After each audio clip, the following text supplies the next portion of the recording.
Elon Musk is no longer the richest person in the world. He has seen his wealth cut in half after he purchased Twitter this year.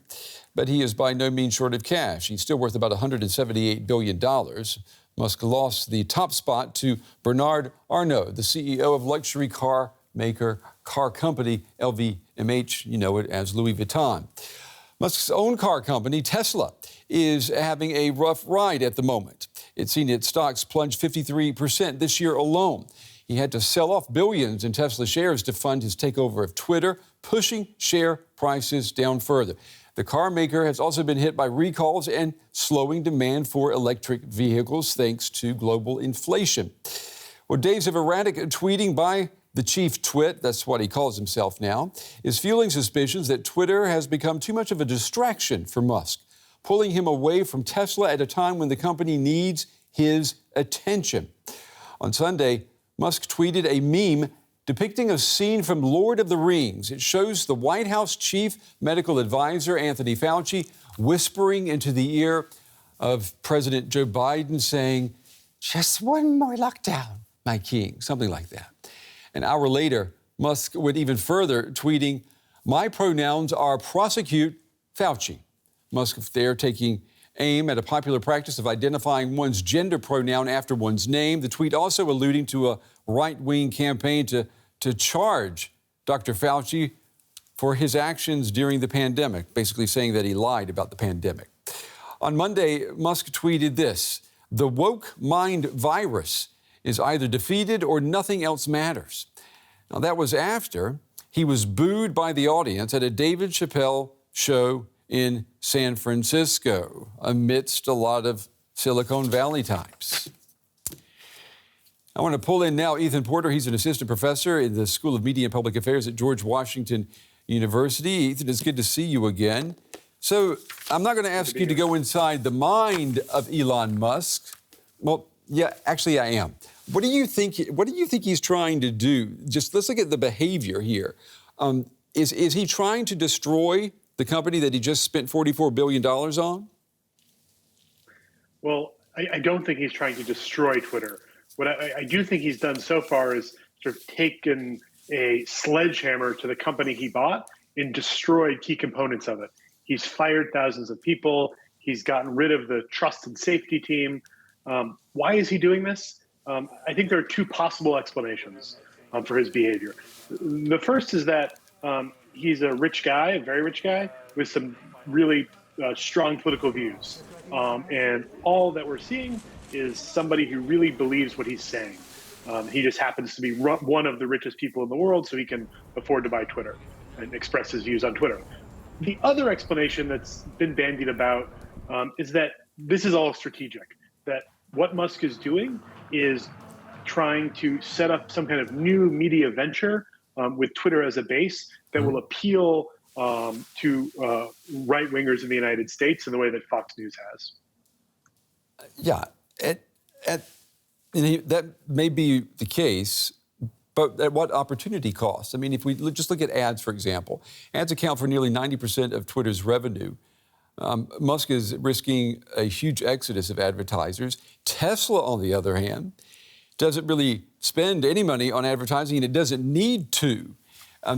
So is the problem that Musk doesn't understand, or that he doesn't care about advertising here? I mean, it's almost like he's hurting the baby that is already very healthy. Right, sure. He's certainly hurt Tesla by doing this, right? Tesla's stock has gone down, its reputation has taken a hit, and he's hurt Twitter, of course, as well, because it's no longer a safe haven for advertisers. Whereas before, Twitter employed many people who were responsible for giving advertisers a safe environment for their advertisements to appear. Musk has totally gotten rid of that effort, and advertising on Twitter is a risky game. I think he ultimately doesn't understand advertising. But I would even say more importantly, he doesn't view advertising as the purpose of what he's doing. And this was clear from the beginning. When he took over Twitter, he immediately said, I want there to be some kind of subscription basis for this. I want people to pay a fee. That's what he wants. He views Twitter in its relationship to advertising in the same way I think that he views Tesla's relationship to advertising, that he doesn't really want it to define the company.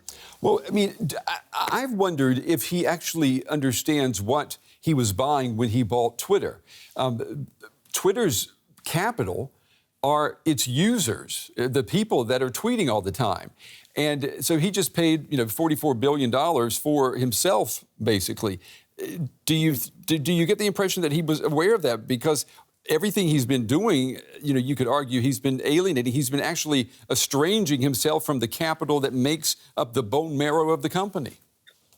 Sure. And, there is consensus in the financial community that Musk overpaid for Twitter to begin with, right? So before he announced any of these changes, people who understand this market closely would say that he's overpaying dramatically for it.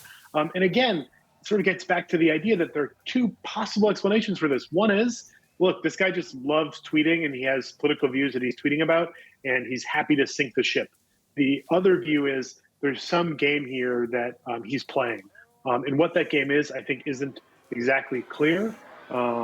And if anything, if I had to guess, I would say the only sort of sophisticated game he might be playing is constructing an identity for a media company to displace Fox News, which is tremendously profitable every year.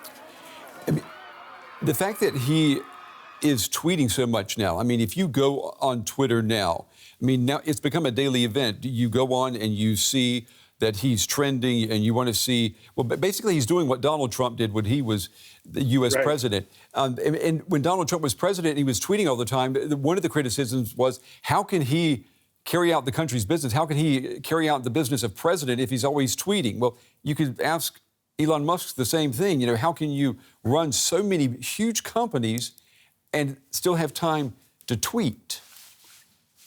I think the comparison to Trump is an apt one.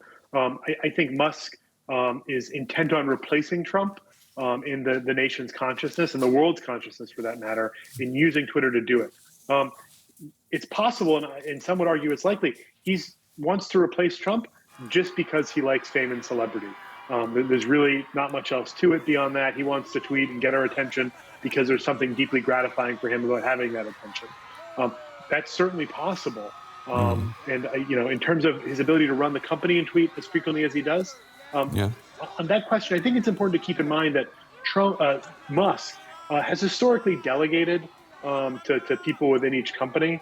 And I think what we're seeing now is a version of Musk where he's a figurehead, a celebrity, but I don't think is running day-to-day operations at Tesla, which I think in turn has spooked investors, because if he's not running it, who exactly is running it? I think that's a little unclear.